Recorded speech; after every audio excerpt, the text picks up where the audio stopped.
Salam alaikum tout le monde. Dans ce podcast, je parle à la rencontre de musulmans et musulmanes qui sont des acteurs positifs de changement afin d'apprendre de leurs expériences et inspirer la prochaine génération de Muslim Makers. C'est énorme, hein. Je te dis, c'est des centaines de personnes qui sont passées comme ça, comme tu dis, qui sont des pilotes de ligne, des ingénieurs, vraiment dans tous les domaines, et qui sont là en se disant, mais ça sert à rien ce que je fais. Et ils sont en train de chercher justement comment faire un retour à la terre, comment faire un retour à des relations plus saines aussi avec les gens.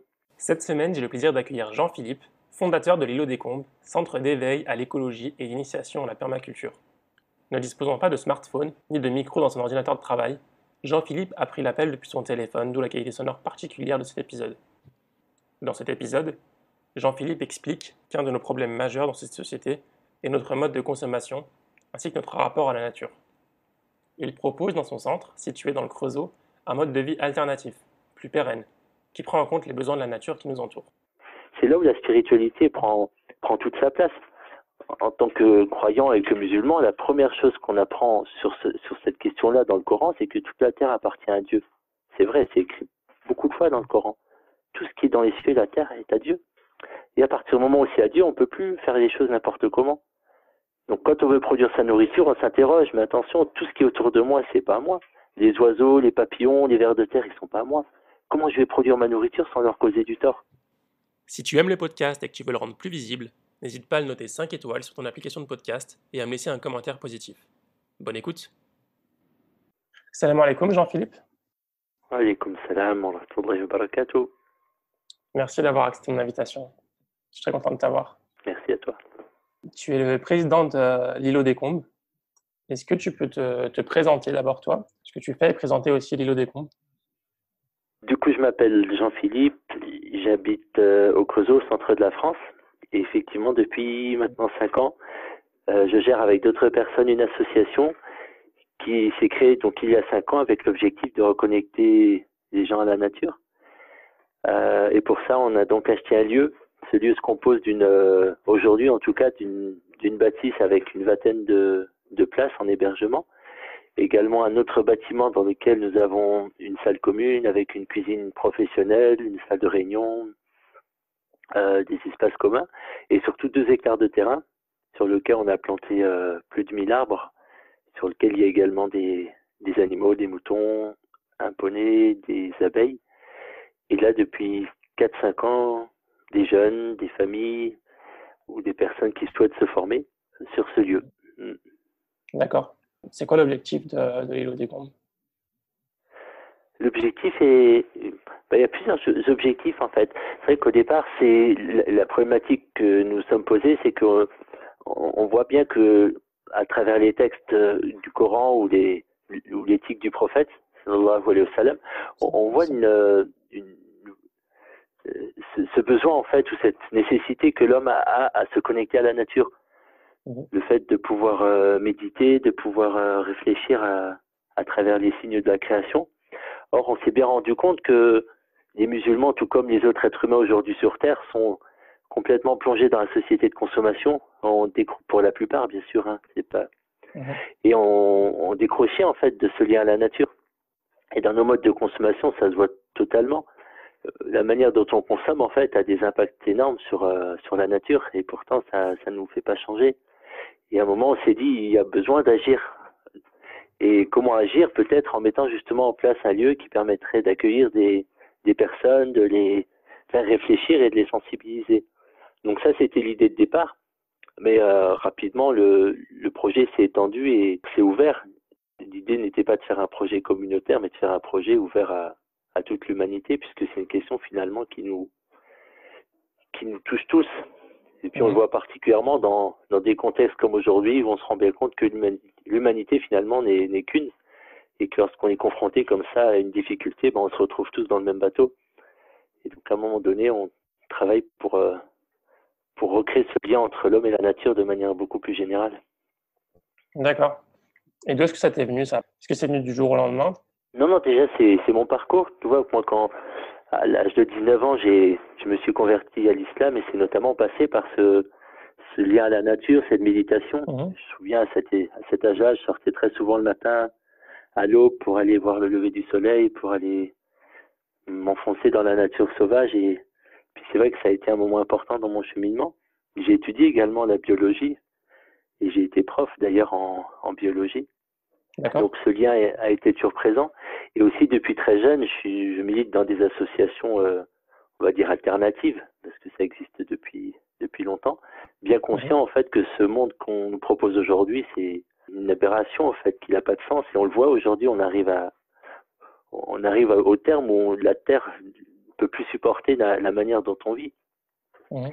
Et tout ça fait que petit à petit, ça m'a orienté vers ce mode de vie, de vouloir être plus proche de la nature, de vouloir manger de manière plus saine, de vouloir aussi se reconnecter à la terre, tout simplement. Donc, je pense que c'est ce parcours qui a fait que, il y a quelques années, en fait, j'ai eu envie de partager ça avec d'autres et de mettre en place un lieu, en tout cas, qui permettrait d'y réfléchir ensemble. Et donc, entre-temps, tu étais prof de biologie? J'ai dû faire ça pendant 5 ans, oui.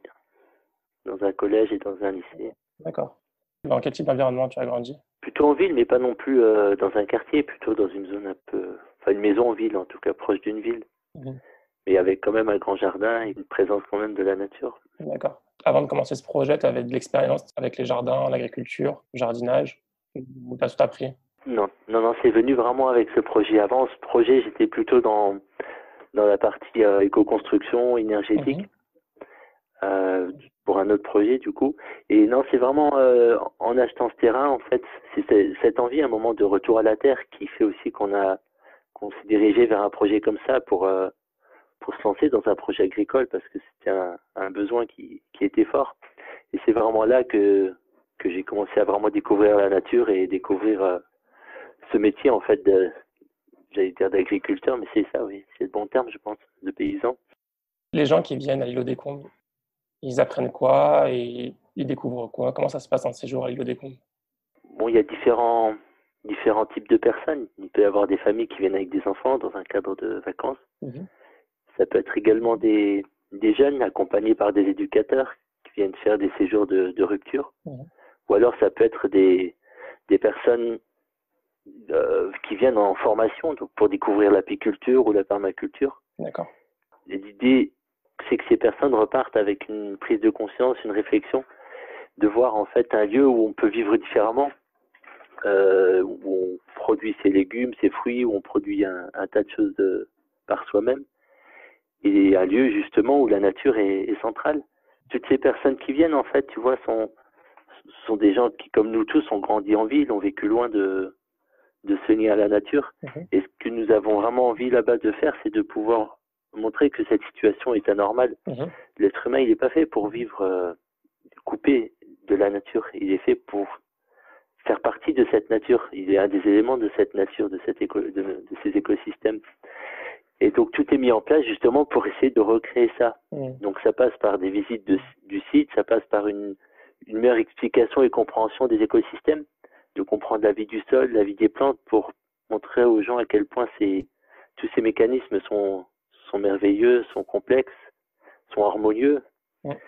C'est aussi une reconnexion avec les rythmes de la nature. Tu vois, on a l'habitude d'emmener les groupes pour voir le lever du soleil ou bien le lever de la lune ou voir les étoiles. Parce que c'est des choses qui paraissent tellement bêtes et anodines, mais qui pourtant nous échappent complètement dans nos modes de vie. On est tout en train de courir dans un rythme effréné et on oublie l'essentiel. Et lorsque on arrive à ça, finalement, les personnes, justement, on repart souvent avec un déclic en se disant zut, on passe à côté de l'essentiel. Et c'est ça qu'on essaie de vraiment faire sur ce lieu. D'accord. Une chose qui m'intéresse, c'est que depuis quelques années, on voit des cas de personnes qui sont cadres, qui ont des beaux parcours professionnels et qui du jour au lendemain quittent tout et décident de s'installer à la campagne ou tu vois, faire leur projet à la campagne en fait pour se rapprocher de la nature. Est-ce que tu as une explication par rapport à ça? L'explication, elle est peut-être simple, c'est juste que la vie aujourd'hui ne répond pas à nos aspirations, ni spirituelles, ni ces aspirations ou ce besoin d'être avec la nature. Et donc à un moment donné, on a beau avoir une belle situation et avoir ce qu'on pensait être le synonyme du bonheur et de la réussite, et que finalement, on se rend compte que c'est pas ça. Oui. Mais c'est vrai que c'est énorme quand Je te dis, c'est des centaines de personnes qui sont passées comme ça, comme tu dis, qui sont des pilotes de ligne, des ingénieurs, vraiment dans tous les domaines, et qui sont là en se disant, mais ça sert à rien ce que je fais. Et ils sont en train de chercher justement comment faire un retour à la terre, comment faire un retour à des relations plus saines aussi avec les gens. Oui. Est-ce que tu penses que c'est possible de concilier cette relation à la terre avec une vie en ville, tu vois, où tout va vite, autour du béton, comme ça? Est-ce possible de concilier ou faut sans tout quitter, c'est pas possible? Tout quitter, pas possible, et refaire. On aurait pu, si on s'était, si l'homme avait eu de la sagesse ou de la réflexion, créer des villes justement où on aurait pu garder ce lien à la nature. Et le prophète, sallallahu alayhi wa sallam, nous avait donné les voies pour ça. Tu vois, lorsqu'il s'est installé à Médine, en fait, il a mis en place des règles extrêmement simples à appliquer. Parmi ces règles, le fait de ne pas couper d'arbres. Il avait défini une zone assez importante qui devait faire autour de 600 km², donc 30 km fois 20 km, dans laquelle il a interdit de couper des arbres. Il avait créé une zone un peu plus petite dans laquelle il avait interdit de chasser. C'est-à-dire ce qu'il y a derrière, c'est très fort en fait, c'est que l'homme construit une ville et quand il construit cette ville, tout de suite, il s'interroge sur la nature qui est présente. Ouais. Tu vois, nous on fait pas ça. Hein. Quand on construit une ville, on la construit, on s'occupe pas de savoir ce qui se passe au-dessus, en dessous, et on coupe les arbres, on bétonne, sans se poser à un seul moment la question de savoir s'il n'y avait pas des êtres vivants qui peuplaient cette ville avant nous. Est-ce qu'ils n'ont pas le droit d'y rester? Est-ce qu'on peut pas trouver une forme de cohabitation? Et ça qui est étonnant, c'est que le prophète Sassam, à travers ces règles, en fait, nous a montré à nous et à toutes les générations qui allaient venir que la ville, c'est pas ce qu'on est en train de faire. La ville, c'est réussir à cohabiter avec les êtres vivants. Et ça, c'est pour notre bien. Tu vois, aujourd'hui, le fait de couper des arbres partout, en fait, c'est des systèmes qui sont très connus, en fait. Ça conduit à l'érosion et à provoquer des inondations, à provoquer des changements du climat. Donc finalement, les villes, on les a nous-mêmes créées invivables. Mais lorsque le prophète Sassam nous dit ne coupez pas d'arbres, en fait, il est en train de nous dire attention, les arbres vont être essentiels dans le fonctionnement de votre ville. Parce que les arbres vont purifier l'eau, ils vont purifier l'air, ils vont vous amener de la production aussi. Pour que vous n'ayez pas besoin d'apporter votre nourriture de Chine et d'Amérique du Sud. Tu vois, et toutes ces sagesses, on les a pas prises.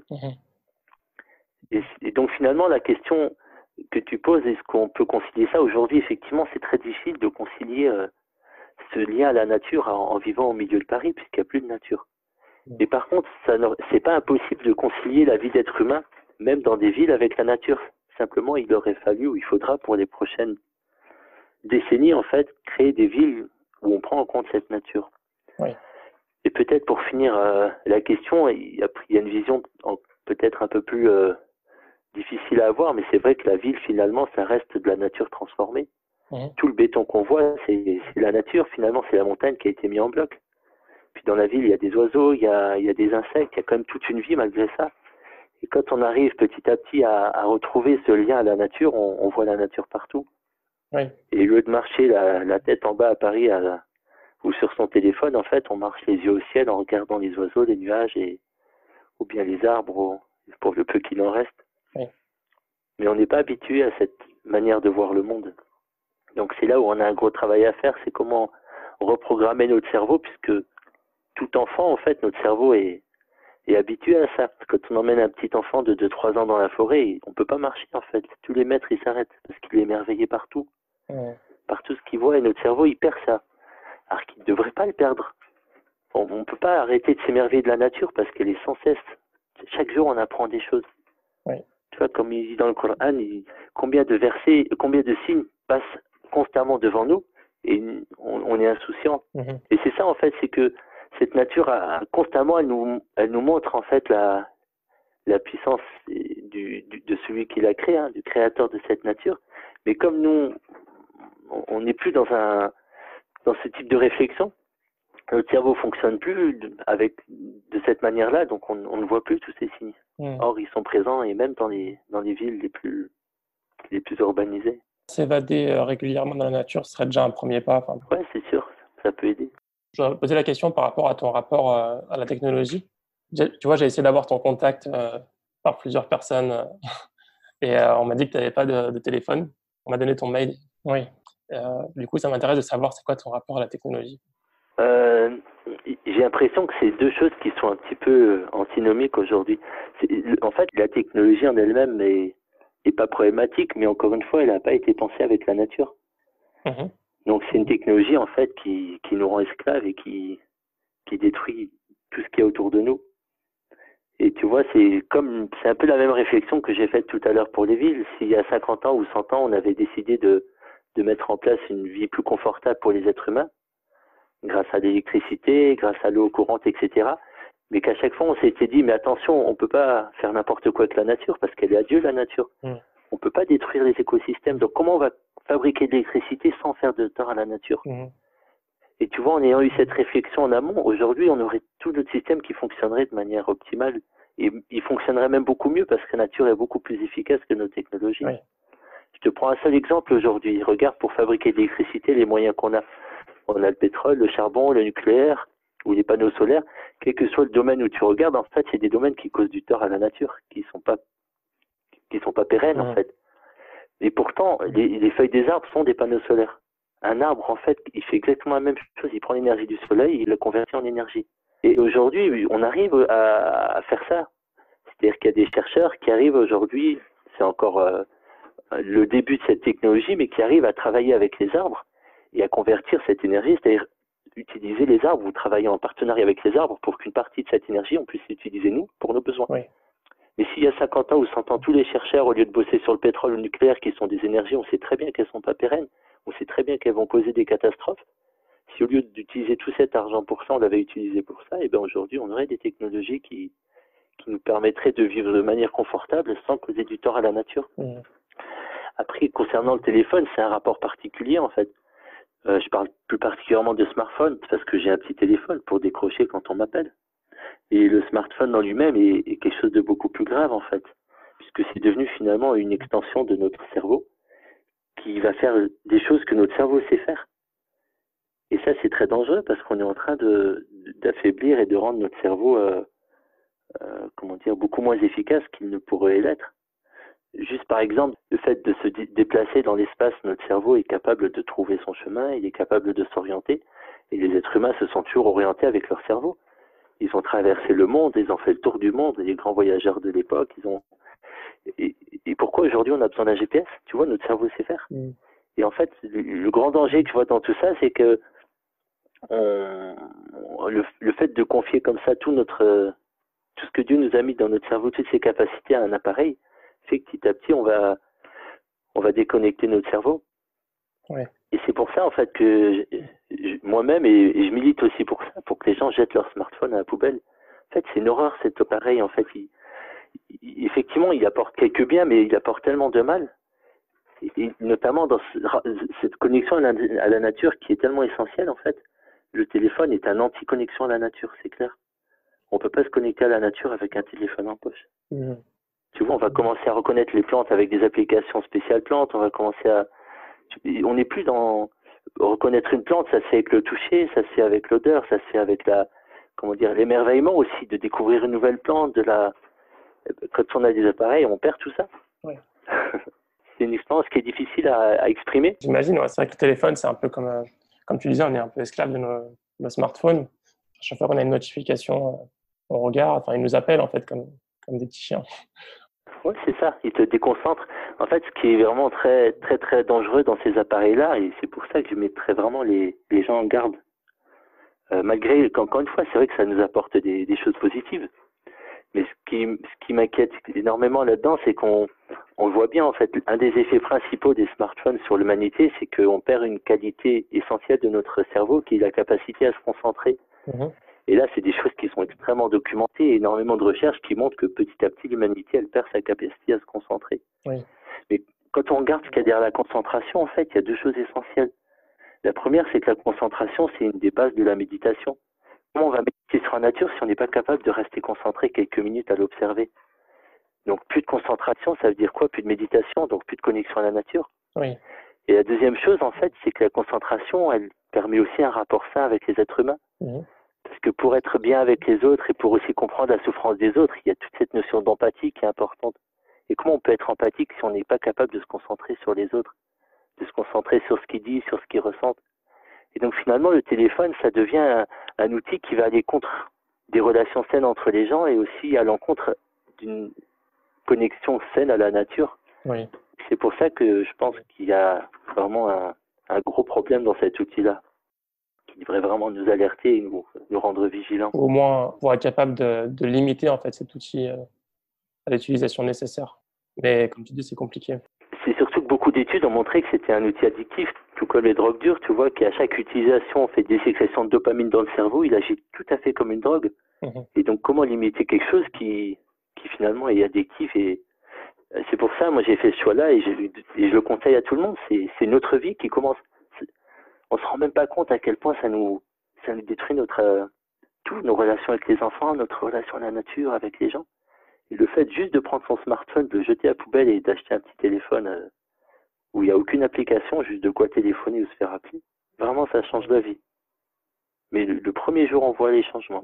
On se remet à la lecture, on se remet à la méditation, on se remet à des relations plus saines avec nos enfants et on a des moments de concentration, tu vois. Je comprends tout à fait l'impact négatif que ça a en termes de concentration et de méditation, de rapport avec, comme tu disais, l'empathie avec les gens.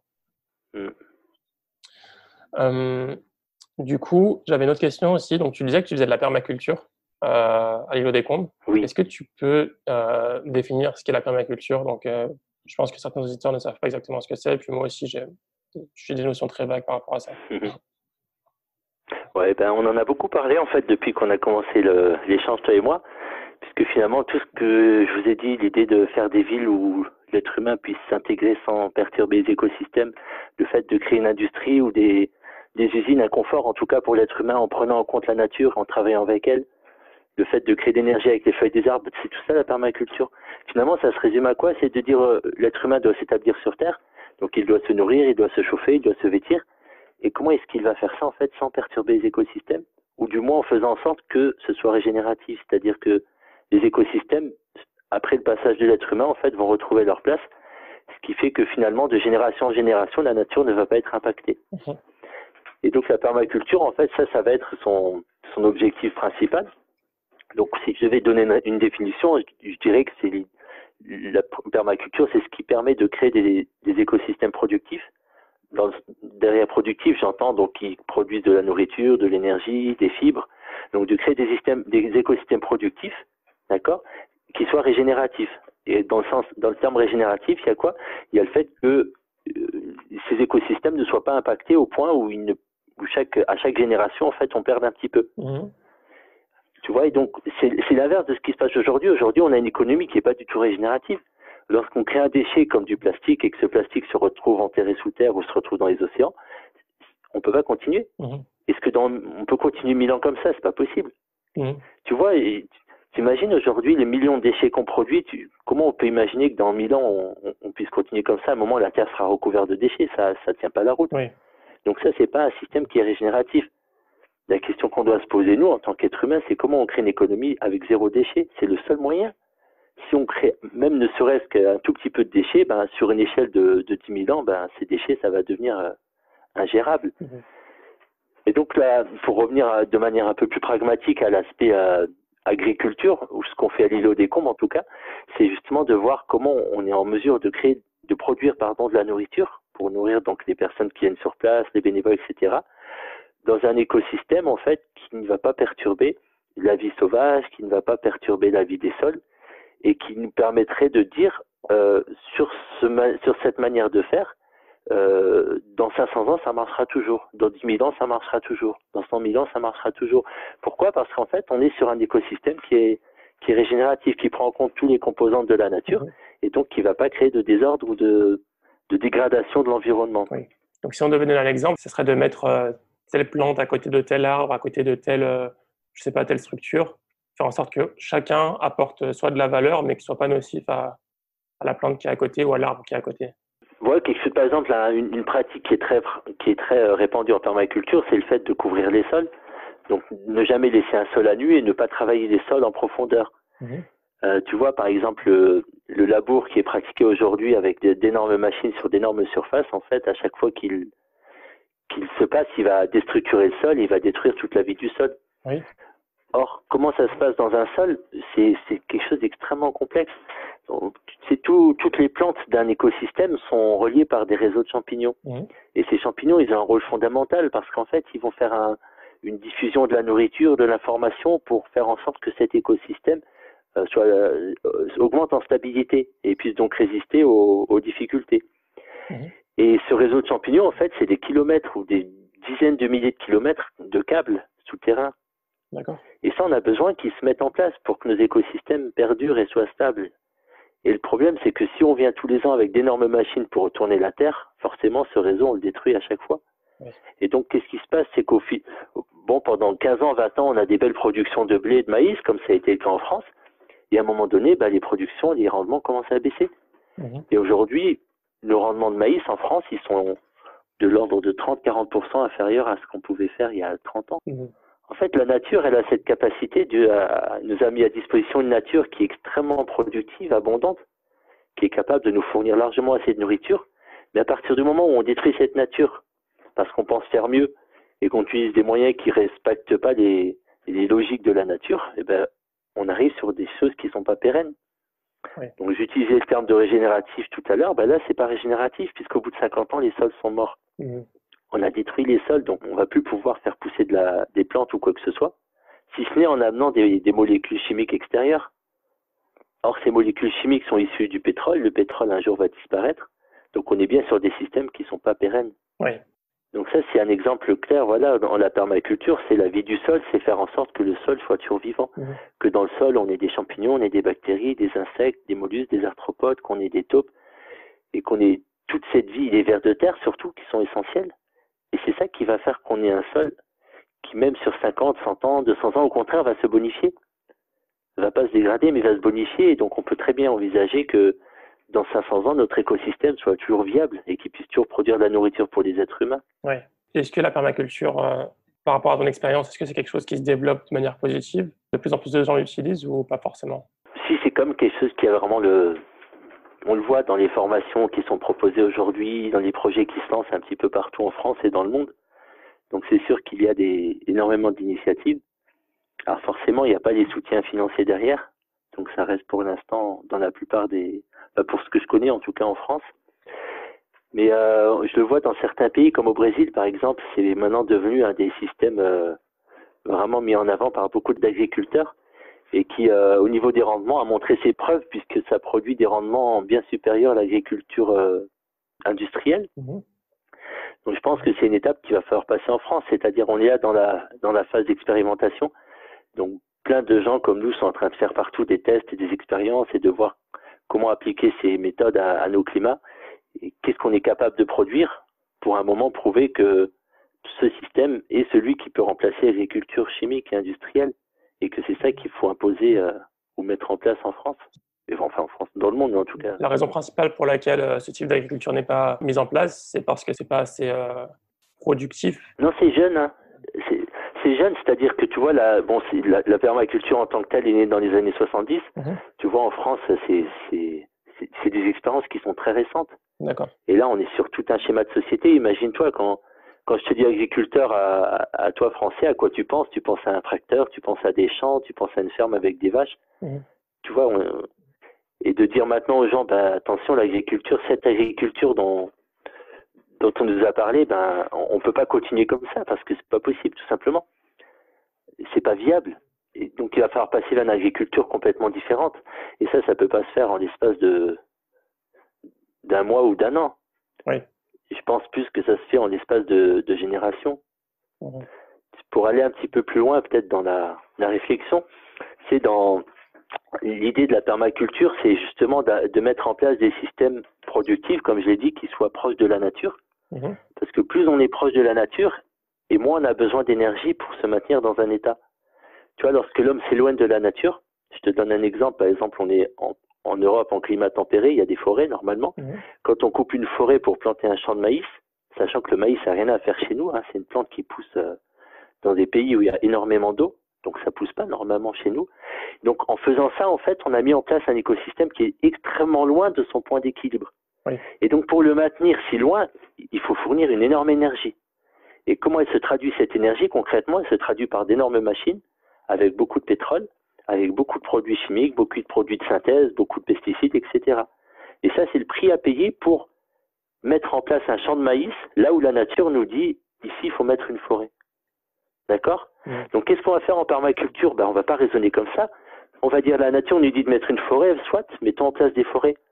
Par contre, la forêt, si je la laisse s'imposer naturellement, j'aurai des pins, j'aurai des chênes, j'aurai des hêtres, et donc ça va pas nourrir l'humanité.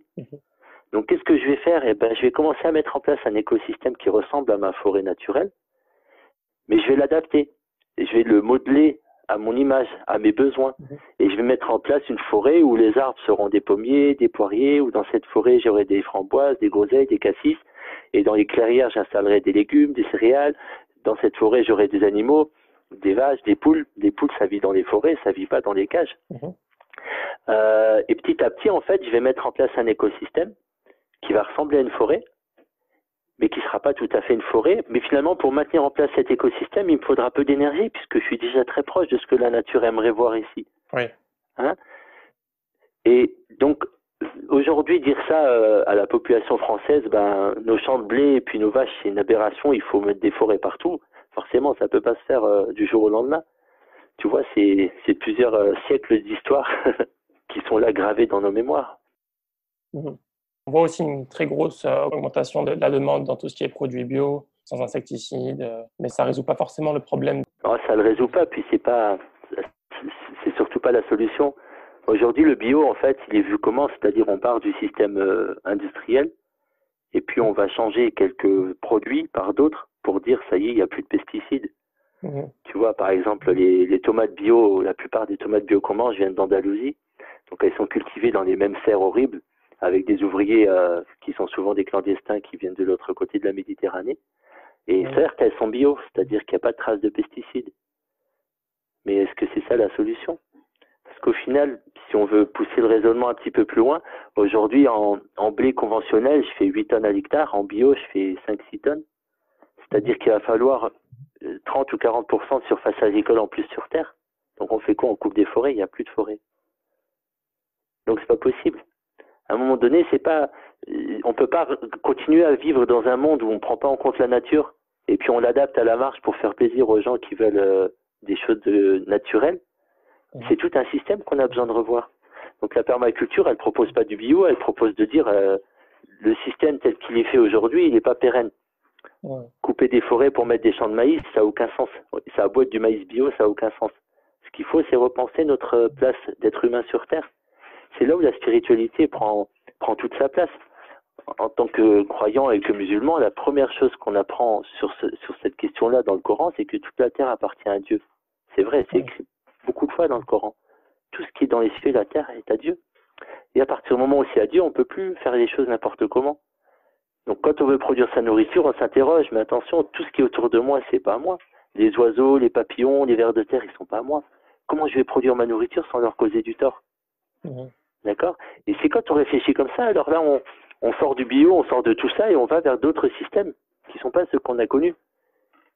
Et c'est ceux-là qui vont nous permettre de vivre dans une humanité où on pourra tous être, avoir de la nourriture pour tout le monde et tout en respectant les autres créatures qui vivent sur cette terre, à nos côtés. On a beaucoup parlé comme tu disais, des plantes et des légumes et des arbres, mais c'est vrai qu'il y a aussi tout ce qui est animaux. C'est une catastrophe la manière dont on consomme les animaux. On voit là à quel point notre lien à la nature est complètement... J'ai tellement torturé à des animaux, ça montre vraiment que nos cœurs sont malades sur ce point-là. Et en réalité, on se plaint tu vois, ça me rappelle un événement. La dernière fois, j'étais avec un imam, en fait, il me montrait des vidéos complètement choquées de torture qu'on faisait subir à un animal. Un animal pour le manger. Et il me disait, ouais, on n'a pas le droit de faire ça, ça se fait pas. J'ai pas osé lui dire, mais j'allais lui dire, mais c'est toi qui manges de la viande. C'est toi qui veux manger tous les jours du poulet, tous les jours du bœuf. Faut pas t'étonner que les animaux soient maltraités. On peut pas. Aujourd'hui, on tue 50 milliards de poulets alors que les 3/4 de l'humanité ne mangent pas de viande. On peut pas continuer à vivre comme on vit, à vouloir manger de la viande tous les jours, matin, midi, soir, dans des quantités astronomiques. Et après, demander à ce que les animaux soient traités de manière correcte. Je vais te donner juste un exemple. À l'îlot, donc ou n'importe où, Si j'achète enfin si j'ai un poussin par exemple d'un jour, et si je le fais grandir de manière naturelle, il va mettre 4 mois à atteindre la taille adulte. Oui. Et c'est à ce moment-là qu'on pourrait éventuellement le tuer pour le manger. Dans le système industriel, il devient adulte en 35 jours. En fait, il ne devient pas adulte, il atteint la taille d'un adulte en 35 jours. C'est-à-dire qu'il faut le nourrir que 1 mois. Et moi, je dois le nourrir 4 mois. Sachant que la nourriture, l'achat de la nourriture, c'est ce qui représente le budget principal dans le coût d'un animal. Oui. Donc comment je peux concurrencer? C'est impossible. Mais si moi je veux faire pousser mes poulets pendant 4 mois, et puis si je vais plus loin, si je veux les tuer de manière comme le prophète Hassan nous l'a appris, c'est-à-dire je les tue un par un, je nettoie l'endroit, je le fais avec douceur, ben, dans ce cas-là, je vais en tuer combien en 1 heure? Ben, je te le dis, on peut en tuer 6 ou 7 maximum. Dans l'industrie aujourd'hui des poulets, ils en tuent dans le meilleur des cas 4000, mais ça peut monter à 10 000, 12 000 à l'heure sur les chaînes de production. Donc comment, si je veux bien faire les choses, moi qui tue 6 poulets, et l'autre en tue 12 000, je parle en halal, hein, je parle pas du poulet vraiment, comment je peux, tu vois, c'est qu'à un moment donné, mon poulet, je peux pas le vendre à 3 euros le kilo. Mon poulet, il en vaut 50. C'est un animal, c'est un être vivant, il sacrifie sa vie pour nous nourrir, et nous on lui donne 3 euros du kilo. Oui. Tu vois, c'est là où on voit vraiment à quel point notre lien à la nature s'est perdu. Il n'y a plus cette tendresse qu'avait le prophète Sassam avec les animaux, avec les plantes.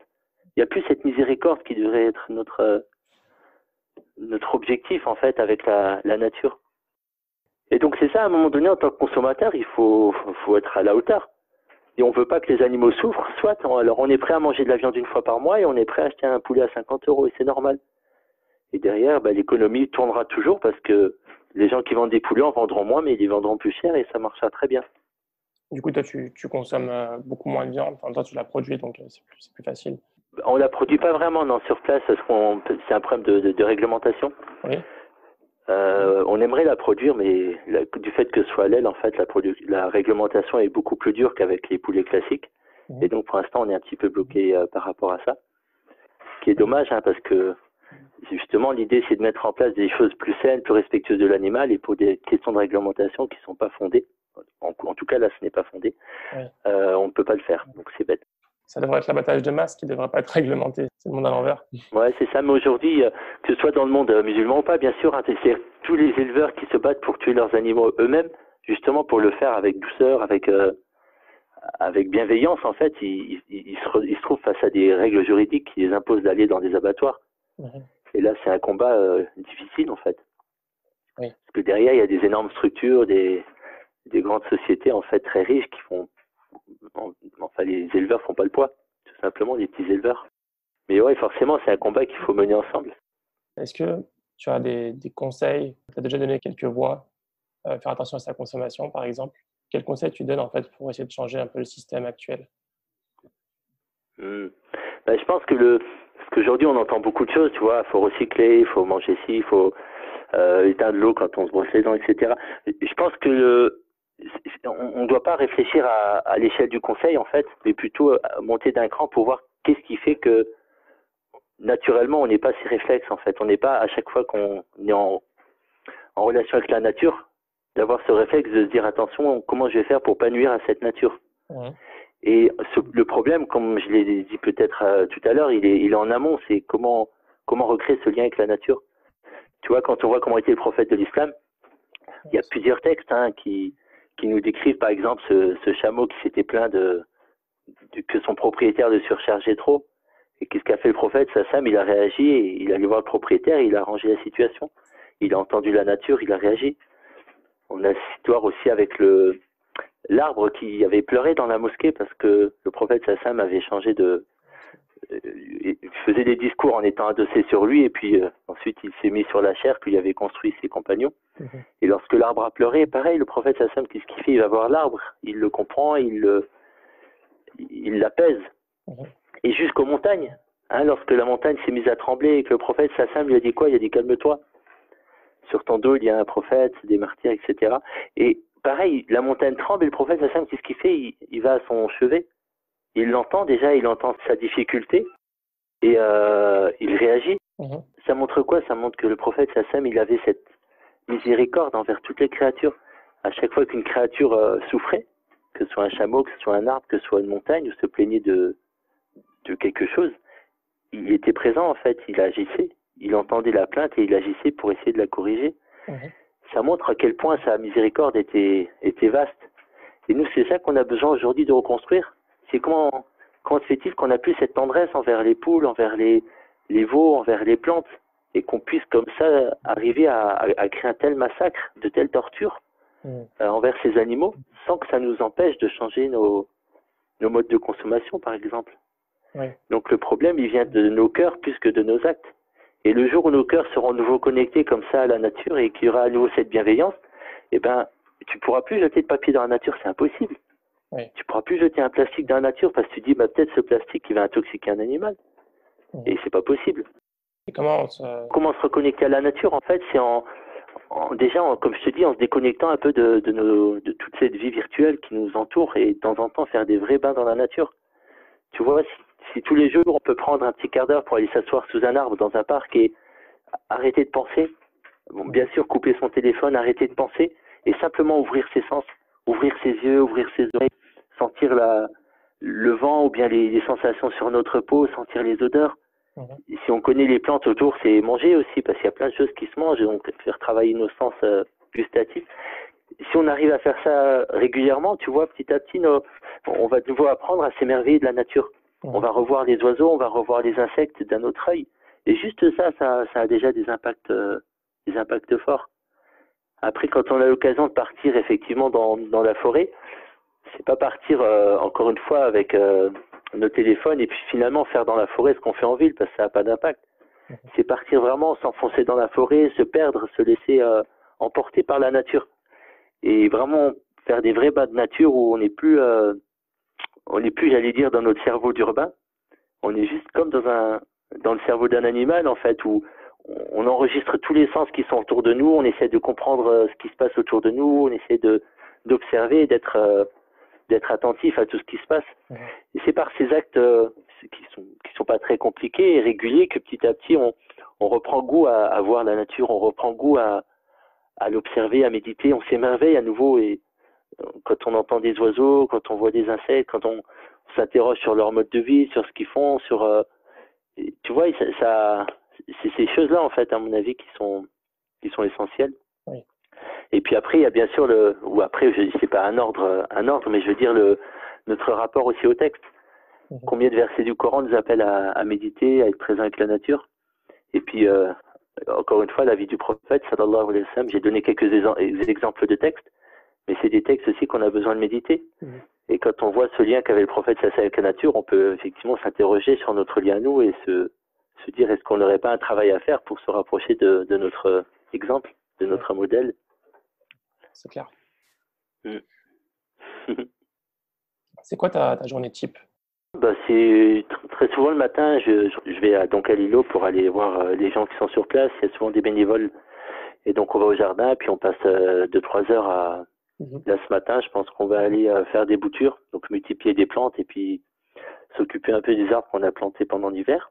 D'accord. On est aussi en train de construire des systèmes de réserve d'eau puisqu'on craint la sécheresse en ce moment avec les étés qui deviennent de plus en plus longs. Donc on essaie de stocker un maximum d'eau pour arroser les petits arbres qu'on a plantés cet hiver, qui auront peut-être besoin de soutien.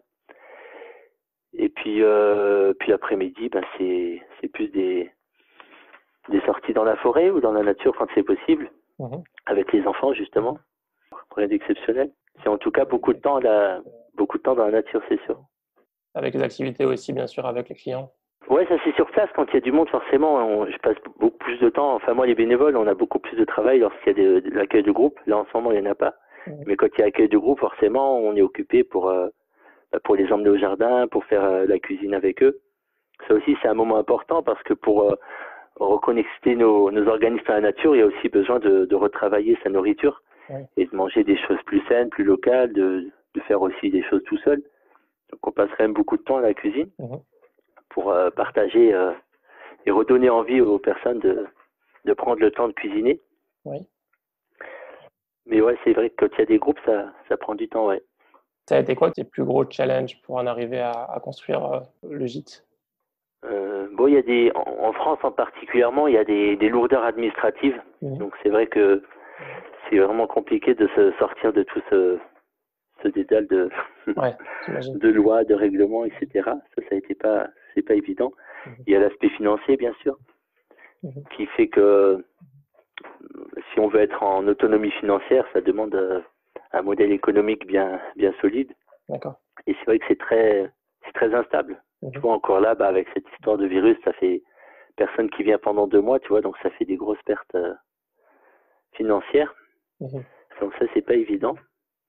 Et challenge après, peut-être, ou c'est celui que j'aurais pu mettre en premier, c'est les êtres humains. C'est qu'on n'est pas habitué à travailler ensemble, on n'a pas forcément toujours les bonnes manières de communiquer. Et c'est vrai que c'est pas toujours facile de... Tu veux dire entre bénévoles? De travailler ensemble, tout simplement. Ouais, entre bénévoles. Je pense que je sais pas si c'est que nous, mais tu sais, depuis tout petit à l'école, on nous apprend plus la compétition que la coopération. Oui. On nous donne pas aussi, on nous apprend pas à communiquer de manière saine. Et donc, j'ai l'impression que dans nos sociétés, on est quand même pas mal de difficultés en fait à pouvoir travailler en groupe sans qu'il y ait de jalousie, sans qu'il y ait de manipulation, sans qu'il y ait de... Enfin, chacun a ses petits défauts, hein, on se connaît. Et donc, c'est vrai que ça demande beaucoup de travail, ouais. Pour élargir un peu la réflexion, à côté de ça, je travaille aussi de temps en temps avec d'autres projets dans le cadre de l'association Colibri. Donc, pour accompagner ce qu'on appelle des oasis, donc c'est ce type de projet en fait. Il y en a plusieurs centaines en France. D'accord. Et c'est vrai que c'est une question qui est récurrente. Et on le voit dans tous ces projets, c'est des formations qui sont mises en place autour de questions comme la communication non violente, la gouvernance, la prise de décision. Toutes ces choses en fait qui peuvent être des sources de conflits sur lesquelles on n'est pas vraiment formé, on n'est pas vraiment épaulé en fait ou aiguillé lorsqu'on est jeune et qui nécessite peut-être de remettre dans nos formations pour pouvoir gérer ces lieux de manière plus apaisée.